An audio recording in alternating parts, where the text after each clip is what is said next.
La Chine, c'est un pays dont tout le monde parle. Certains disent que c'est génial, d'autres que c'est horrible. Mais au final, personne ne sait vraiment à quoi ressemble la vraie vie ici. Alors aujourd'hui, je t'emmène avec moi pendant 24 heures pour te montrer comment vit un Français à Shanghai, mon appart, mes cours, la bouffe, les sorties.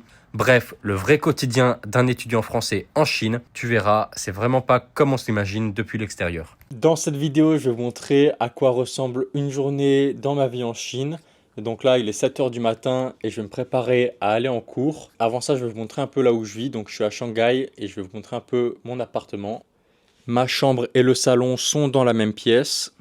Voilà, j'ai une petite table comme ça pour manger. Juste ici, il y a ma cuisine. C'est pas immense, mais ça fait quand même l'affaire. Et il y a tout ce qu'il faut. Et en plus, honnêtement, je vais pas vous mentir, la cuisine, c'est pas l'endroit où je suis le plus souvent. Parce que souvent en Chine, on mange dehors. Mais il y a quand même tout ce qu'il faut. Voilà, cuiseur à riz, micro-ondes, évier, plaque de cuisson. Voilà, ici, il y a la salle de bain. Et voilà le hall d'entrée. J'ai même une machine à laver. Maintenant, je vais vous montrer un peu à quoi ressemble la résidence. Les gens, ils peuvent se faire livrer directement devant leur porte. Et même des colis aussi grands que ça, les livreurs viennent livrer devant chez vous.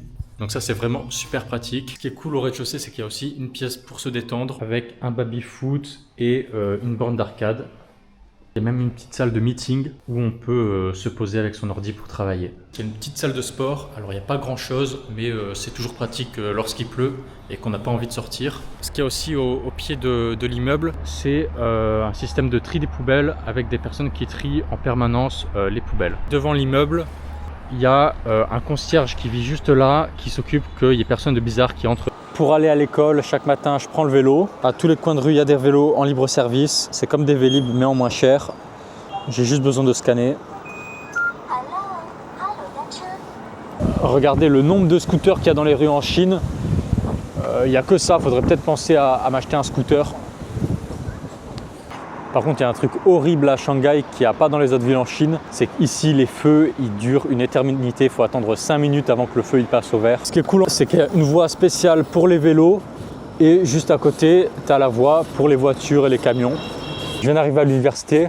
Là, je vais commencer les cours. Et ensuite, je vais vous montrer un petit peu à quoi ça ressemble. Parce que vous voyez que c'est quand même assez grand. Et il y a plusieurs trucs que je vais vous montrer ici. Maintenant j'ai fini les cours, on va aller manger et on se dirige vers la cantine.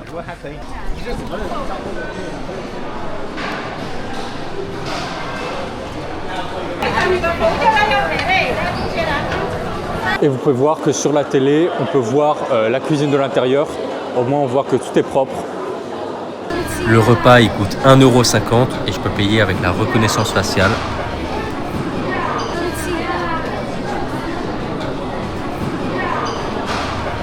Et ici on a juste besoin de cliquer pour avoir un nouveau couvert. Et au moins ça reste propre. Vous voyez que les repas proposés à la cantine ils sont quand même très sains. Des œufs et de la tomate, des haricots, du poulet pané et du riz. Et une fois qu'on a fini son repas, c'est comme en France, on le remet. Et lorsque les étudiants ne mangent pas à la cantine, ils commandent directement sur Meituan, le Uber Eats chinois. Devant le campus de l'école, les livreurs ils peuvent apporter les repas aux étudiants. Et les livreurs, ils posent soit ça devant par terre et il n'y a personne qui vient voler les repas, soit dans les box et en fait les étudiants qui viennent chercher leurs repas ici. Regardez le nombre de paquets qu'il y a sur le sol et il n'y a personne qui vient rien voler. Les étudiants chinois vivent sur le campus dans des chambres de 2 à 6 personnes par dortoir et ça leur permet justement de se concentrer sur les études et de réussir leurs examens. Et juste à côté des dortoirs, il y a un immense terrain de foot avec une piste d'athlétisme tout autour. Et là, il y a des Chinois qui s'entraînent parce que pour les Chinois, le sport à l'université, c'est obligatoire, peu importe ce que tu étudies. Ensuite, j'ai quitté le campus pour aller au North Bund. C'est un lieu à faire absolument si vous venez à Shanghai. La vue est magnifique, surtout la nuit. Pour l'après-midi, je m'installe dans un petit café avec une super vue sur Shanghai. Regardez-moi ça quand même, on a une vue sur la Pearl Tower, c'est exceptionnel. Comment j'occupe mes journées en dehors des cours, c'est qu'à côté des études, je fais du sourcing. D'ailleurs, si vous avez une marque et que vous cherchez à lancer un produit ou que vous voulez vous rapprocher d'une usine de qualité, n'hésitez pas à m'envoyer un message sur Instagram. Et après avoir fini de travailler, j'ai rejoint Jonathan, un ami français qui est aussi étudiant à Shanghai, pour aller faire une session de surf dans un centre commercial. Bon voilà, c'est très spécial comme activité. Ici à Shanghai, c'est normal. Et là, bon, il nous apprend le coach à les bases du surf. Là, on va essayer de monter sur une vraie planche en tentant de garder l'équilibre. Je pense qu'on va bien se ramasser, mais c'est marrant.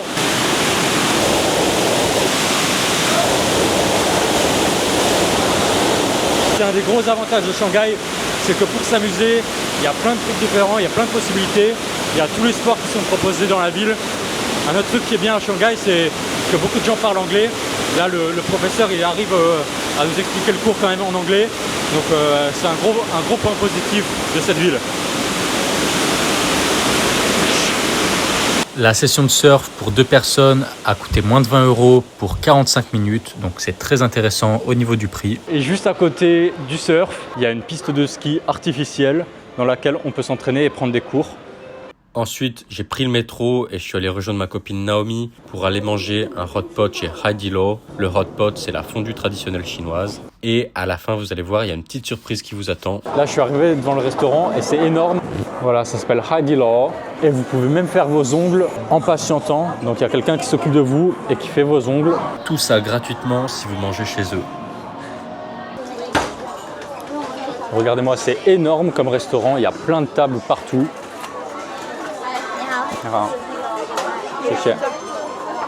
Dans le restaurant, il y a des robots, mais bon, ça c'est normal en Chine. Et le robot, il nous apporte des serviettes pour s'essuyer les mains. Et ça permet de bien se nettoyer les mains avant de manger. Et pour commander, tout se passe sur la tablette. Et on nous donne même des tabliers pour ne pas se salir. Voilà, notez un peu le style sur 20. Hot pot, c'est le repas très traditionnel chinois. Pour vous expliquer un peu comment ça marche, au milieu, il y a le bouillon dans lequel on fait cuire ces aliments. Sur le côté, il y a tout ce qui est viande. Donc là, par exemple, c'est une assiette de viande. Et ici, on a les légumes et les crustacés. Donc regardez-moi ça, quand même, le plateau de viande, c'est incroyable. J'ai jamais vu un plateau de bœuf à la verticale. On prend le bœuf et on le fait cuire dans le bouillon. Maintenant, la viande est cuite. On n'a plus qu'à la tremper dans la sauce et on peut manger. Et là, j'ai commandé des nouilles et vous allez voir ce qu'ils vont faire avec les nouilles. C'est plutôt marrant.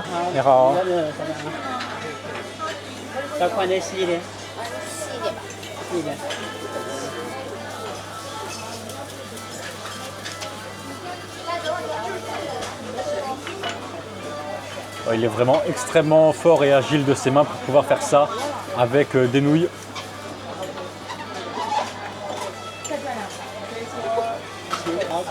C'est cher.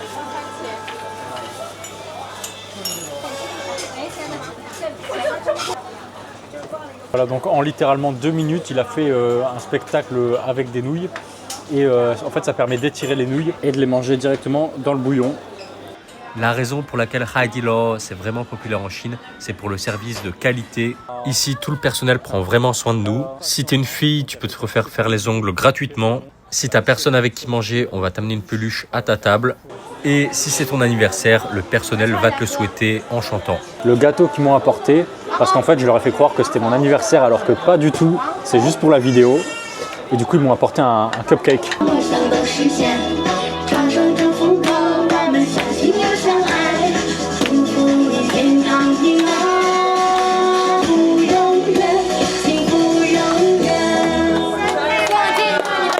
En fait, voilà, c'est un peu comme chez Flunch. Ici, lorsque vous avez votre anniversaire, il y a toute l'équipe qui vient vous le souhaiter et qui fait une petite danse pour vous. Du coup, j'ai fini de manger. Ça a coûté plutôt cher, 43 €. Je voulais vous montrer un peu à quoi ça ressemble Haidilao parce que c'est un truc assez spécial et il n'y a pas beaucoup de hot pot en France. Non, il est tard et là, je vais aller faire un petit peu de sport. Donc, j'ai la chance d'avoir une salle de sport à côté de chez moi. Donc, je m'entraîne ici. Ça s'appelle Le Que.